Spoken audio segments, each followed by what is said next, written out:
제가 이제 서울대 합격생들 500명을 대상으로 제가 앙케이트 조사를 한번 해봤어요. 앙케이트 조사를 하면서 먼저 가설을 세웠죠.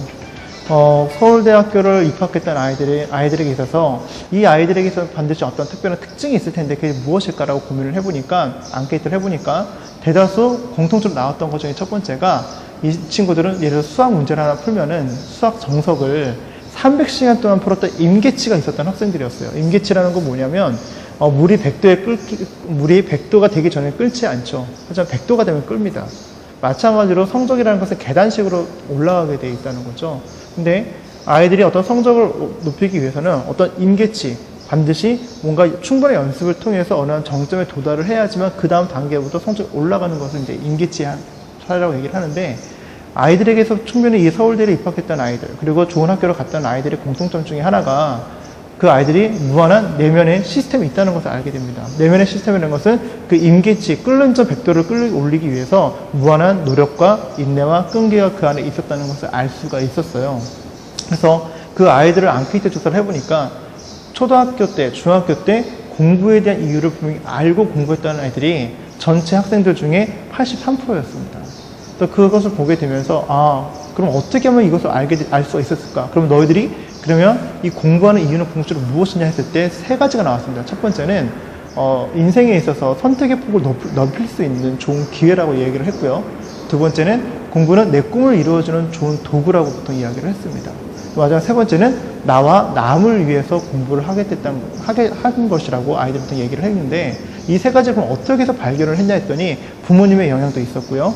그 더 중요한 것은 자신의 인생의 꿈과 비전을 초등학교, 중학교 때부터 지속적으로 고민해봤던 그런 과거의 경험들이 충분히 있었다는 걸 알 수 있었어요. 그래서 많은 부모님들이 이제 아이들을 이제 공부를 시키는 데 있어서 보통 학습을 하는 데서 제일 중요한 동기입니다.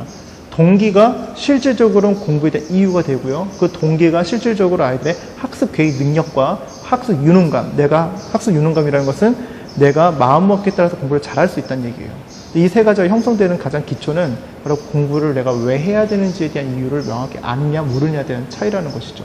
그때에서 많은 부모님들이 이걸 모르는 상태에서는 옆집에는 누가 좋은 학교를 갔더라, 누가 공부를 잘했더라, 이런 건 사실 아이들한테 독초가 됩니다.